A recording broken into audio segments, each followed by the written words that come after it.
You might not guess at first glance, but beneath his friendly exterior, Nate Krische has the heart of a fearless adventurer.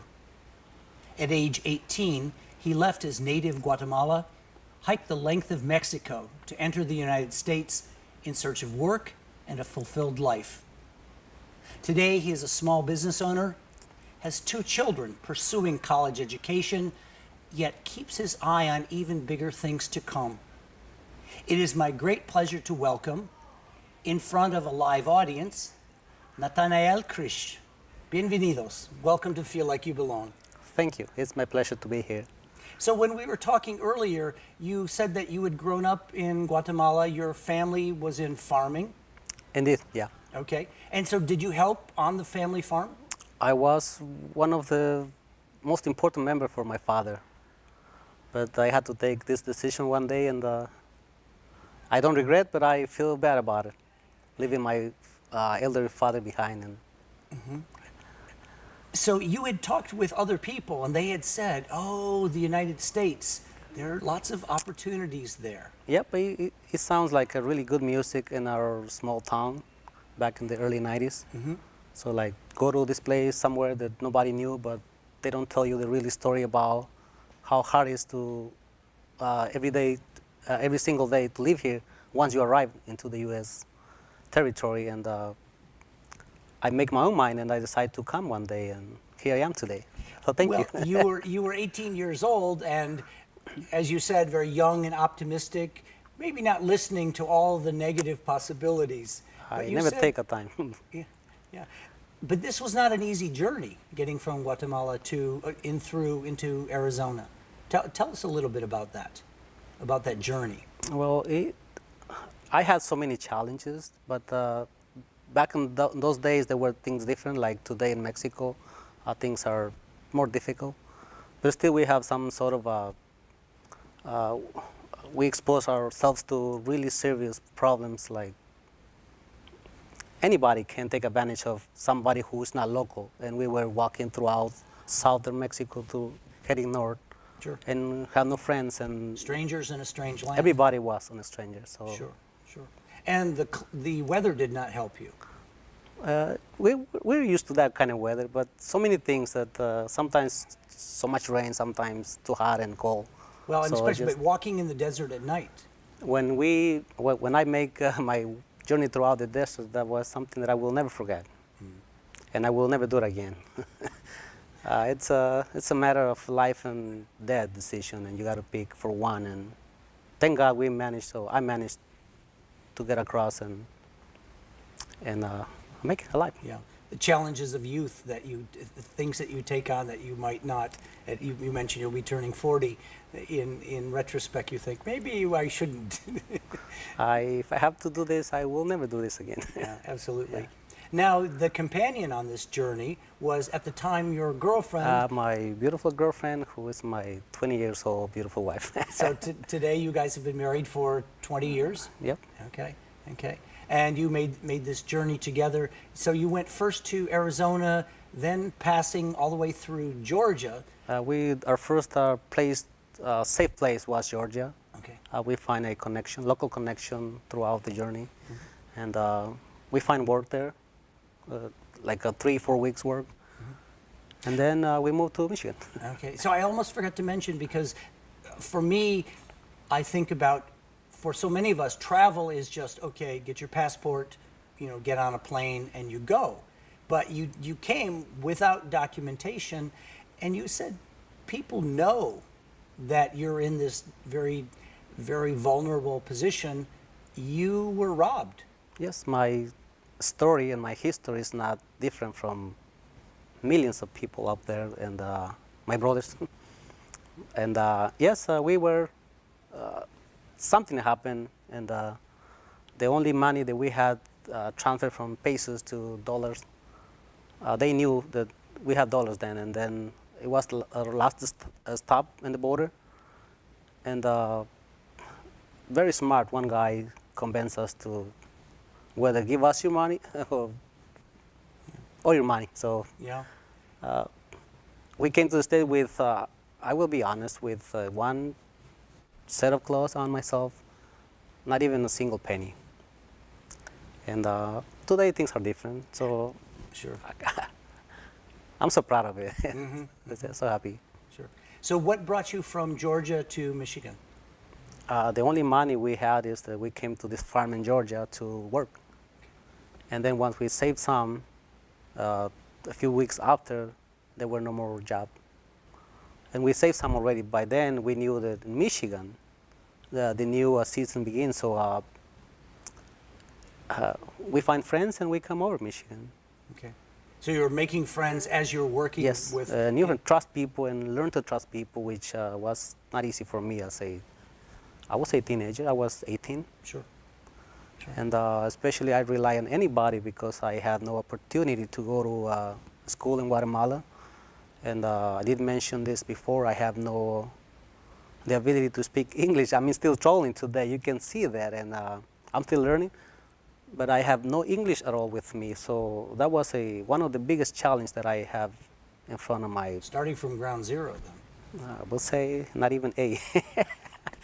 But it's exciting, you know. Today I'm here.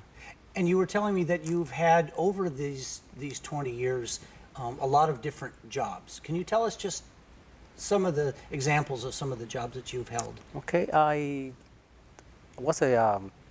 did work in a factory job, operating huge machines, and I was attached to the machines for safety reasons.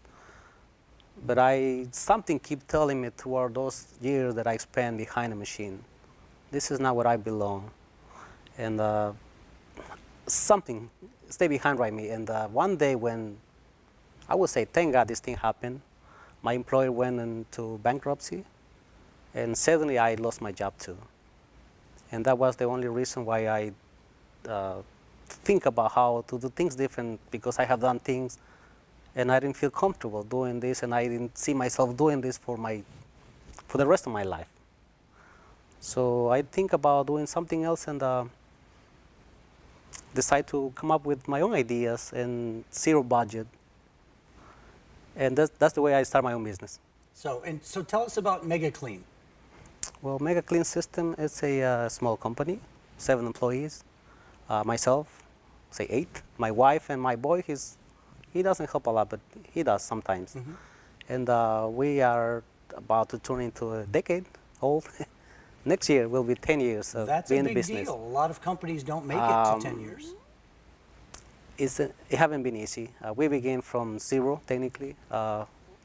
Myself, I was the first employee.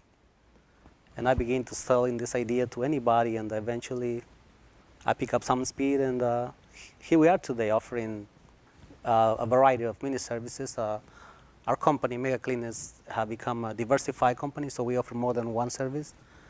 And we are here to help anybody out there who needs our service. So you're doing residential services, but you're also doing professional office buildings. You're doing hospitals, which has its own challenges, biohazards, and that sort of thing. Well, you need to know how to handle these issues, because if you don't know what you're doing, you can expose yourself, expose your employees to biohazard, or especially your customers or the guests, the people are coming into these facilities.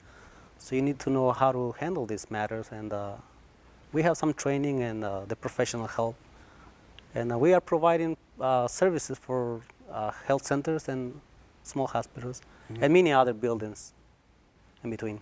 So you've had a lot of success with your business, but earlier on you said that it was a struggle. A lot of the jobs that you had were minimum wage, and some employers really took advantage of you.